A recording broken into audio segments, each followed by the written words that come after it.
big building, the world's biggest indoor theme park. Today we're at, oh man, I keep forgetting.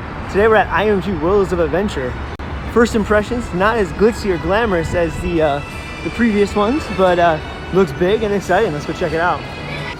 What I always like to do when we get to go to a new park, you go for the big ride first, the most important ride. So we're trying to find Velociraptor here. Just kind of go and show you around a little bit of dangling lights there. And go and try to be non-biased here to some extent in the sense that we came from WB yesterday, which is brand new, and that video may or may not already be up on the channel. If it's not, it's coming soon. And that's one of the best theme parks. So trying to keep that in perspective when we come here. I got like a little ride going on up there. So far, it's really big. But not too crowded, so that's good. But we are in the Cartoon Network area. Oh, you can see the roof is just a basic roof. It's not like WB where they have the theme clouds up there. or whatever. Yeah. All right, let's go find Velociraptor and go battle dinosaurs. They have a train ride here. Gotta get out of the way though. From the malls to the theme parks, pretty much every place has Wi-Fi. And especially at the malls, the Wi-Fi is like super, super fast. So something to keep in mind. All right, it's gonna be a bit difficult to film in this area, but this building is massive, probably like 150 feet tall, goes on forever. We are in the Explorers area, which is some kind of dinosaur themed something. We got the Forbidden Territory here. Shall we check out the Forbidden Territory? Yeah, I think it's a dark ride. All right, we think it's a dark ride. Let's go check it out. We'll report back after. Huge ride vehicle. And then we got the Jurassic Park gates. I'm excited. All right, that ride had a motion-based, kind of similar to, what do you call it? Indiana Jones and Dinosaur the Ride. And it's somewhere in between Jurassic River Boat Adventure and Dinosaur the Ride. I mean, it was fine. It wasn't great, but it was interesting. This is all the queue. Goes on and on and on. And what if I told you this is only like half the queue? It's crazy the amount of queue they have for this ride. It's kind of a trend in Dubai, like UAE in general. They have built tons of queues waiting for those big crowds to show up. All right, we have Velociraptor, themed to just random dinosaurs, which is always cool. It is a Blue Fire clone. Blue Fire is a Mack launch coaster at Europa Park, and it's a really solid ride. Now, one knock a lot of people have on Mack coasters, and it's true, they're not as intense as, if you looked at this layout and said it was intimate, you'd be like, oh man, craziness. They're a little bit, that's the first hill there, that big tall thing. It barely makes it over there.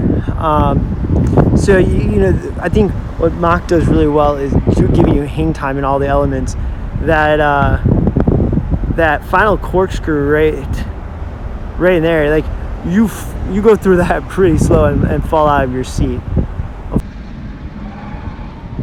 All right, there it goes. See what I mean? It's very slow around there.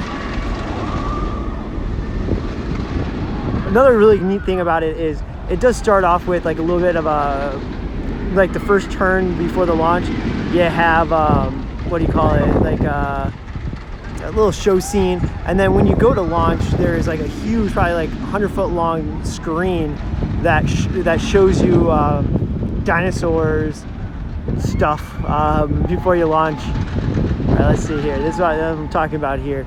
I'm gonna stall for time. This final corkscrew here, pretty slow. Look at that. You fall out of your seat there. So that's Velociraptor. All right, we got a fairly standard Eurofighter here. Always love a good Eurofighter. I always say every park needs them. Looks like a little bit of a custom layout. I'm sure you'll correct me that I'm wrong, but rated smack dab in the middle of the park. Look at that train front. Now granted, WB and some of the other parks are a lot newer, but I mean this kind of just shows you the condition of this park. Scratched off stuff everywhere. Reminds me a lot more of a regional park. We are in the Marvel section. You can kind of see shining up top there the A for Avengers.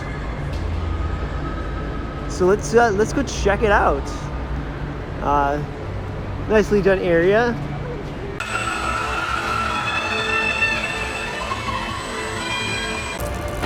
All right, so Spider-Man was I think Mauersone spinning coaster. It's kind of like a rock and roller coaster thing where you fly by a bunch of cardboard cutouts. Pretty cool ride in the sense that there, like probably 25-30% of it was low to the ground while you're spinning, so really give an illusion of fast speed. But that section out there, right there, is the like first part of the ride. Not bad. Access Avengers equipment room. Cool queue for Avengers here. Avengers ride. Mixed reviews, Brian. I liked it. I think me and you liked it. Ranger, you said you didn't like it, but you're trying to compare it to other rides. I think when it lives on its own here at this park, it's actually really good. A lot of physical sets, a lot of like 2-story physical sets. Screens weren't as high def as some other rides, but it did the transitions in and out of the screens really well. So big thumbs up. Ride vehicle is interesting. It was like, so I should say, it's kind of like a Spider-Man ride, mix of screens and sets. The vehicle is like like 7 people in the back, 4 in the front. It's kind of strange, but hey, really cool riding, cool building. Fortunately, it broke down. This is great top spin here, but I mean, look at this giant like thing it's in. You got Thor over there, and you got Loki over there. So this is a really cool, like, huge structure it is in the middle of the park. Walking through the Marvel superhero area. We got the Hulk ride over there. It's a like 3D screen ride. It's like a 3D show, right? Like Watching the video, it looks like you're sitting in some sort of circular platform. Yeah, it's like circle vision with motion base or something. All right, so we just got off the Hulk ride. That was really cool. It was a dome theater, like a 360 dome theater, kind of like a Turtle Trek. But you sat in like these recliner chairs. Oh man, I meant to take a photo of all the seats. And I thought they were just going to rock back and forth as the screen played, but no, it spins you like a top. It spun, pretty quickly, yeah. But it was cool because it gave you the added sensation of like you were actually moving instead of them just blowing fan-ons on you. You could actually feel like the G-forces. So that was really cool. Yeah. Thumbs up, right? Like Ranger, you said this is like one of your favorites. This is my favorite ride here, other than the T-Rex roller coaster or whatever. Yeah. I liked that it was completely immersive. There was projections on top, all over the sides, and it really felt like you were moving. This was great. Good quality. It took advantage of the theater it was in. Yeah. It was a good ride. There you go.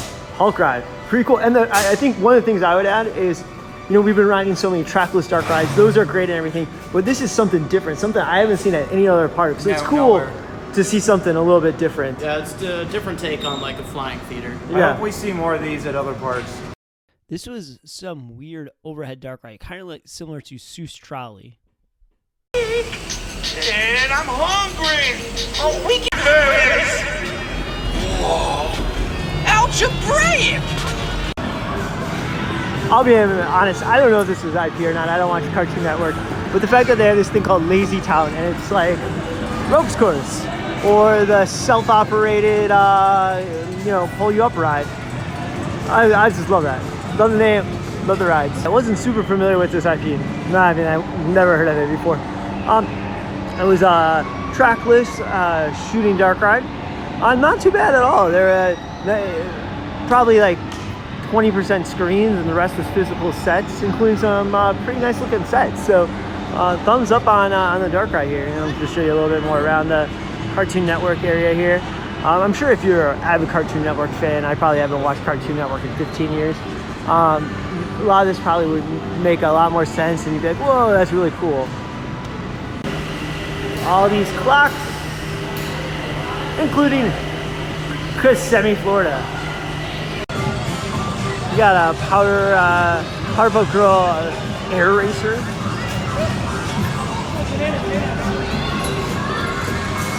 Keep walking through Cartoon Network here. All right, that about wraps up our time here at IMG Worlds of Adventure. Fun fact, it's built on the Dubai Land site. You know, this is where the all those crazy theme park concepts were supposed to go many years ago. Overall, I like the park. I think when we first walked in, and you might sense it a little bit in the video, we're taken a little bit back that it's not as high quality as WB, but you know, when you go to probably the world's greatest theme park yesterday in WB, and then come here, it had a hard act to follow. But I think once we got on some of the rides and attractions, and we're able to really see see what the park is all about. Definitely a really neat park with some unique rides, and that's really cool. So I recommend it. I would say, you know, if you're coming here, try to do this park first, just because then you don't have to have that expectation issue that we had, and you can probably come here really enjoy